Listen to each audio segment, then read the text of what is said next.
Hello everyone, feel formula নির্দেশনা spreadsheet. এই ভিডিওতে আমরা যে টপিকটি নিয়ে আলোচনা করব সেটি হচ্ছে স্প্রেডশিটে ফিল ফর্মুলা নির্দেশনার ব্যবহার। ফিল ফর্মুলা নির্দেশনা ব্যবহার করে আমরা সহজেই কোনো ডেটাসেটের ডেটাগুলোকে ব্যবহার করে আরেকটি ডেটাসেট তৈরি করতে পারি। ধরা যাক আমরা এখন ফিল ফর্মুলা ব্যবহার করে ডলার থেকে ইউরো এর রূপান্তর দেখাবো।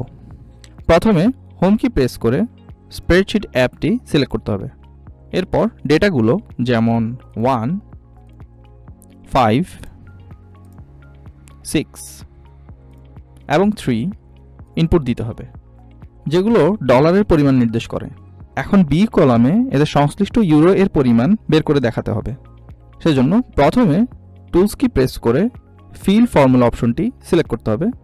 যদি আমরা ধরে নিই যে $1 ইকুয়ালস টু 0.92 ইউরো, তাহলে ফর্মুলা হিসেবে A1 ইন্টু 0.92 ইনপুট দিতে হবে এবং রেঞ্জ B1 থেকে B4 সিলেক্ট করে দিতে হবে।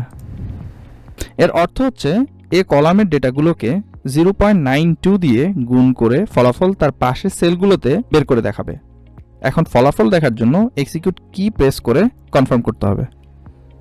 স্প্রেডশিটে বি কলামের ডেটাগুলো সংশ্লিষ্ট ডলারের ইউরো এর পরিমাণ নির্দেশ করে। এখন কার্সরকে বি কলামের সেলগুলোর উপর রাখলে স্ক্রিনের নিচে ফর্মুলাটি প্রদর্শিত হয়। সঠিক ক্যালকুলেশন পাওয়ার জন্য সকলকে ক্যাসিও এর অরিজিনাল ক্যালকুলেটর ব্যবহারের জন্য অনুরোধ করছি। ক্যালকুলেটর অরিজিনাল কিনা তা চেক করার জন্য 4টি ধাপ ফলো করুন।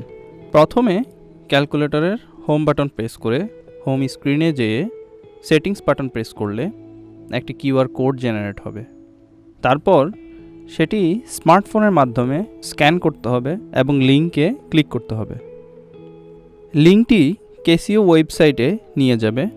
সেখানে স্ক্রোল করে নিচে গিয়ে চেক লেখাটির উপরে ক্লিক করতে হবে। সর্বশেষে যদি নীল টিক চিহ্নটি দেখায় তাহলে বুঝতে হবে ক্যালকুলেটরটি অরিজিনাল। ভিডিওটি দেখার জন্য সকলকে ধন্যবাদ।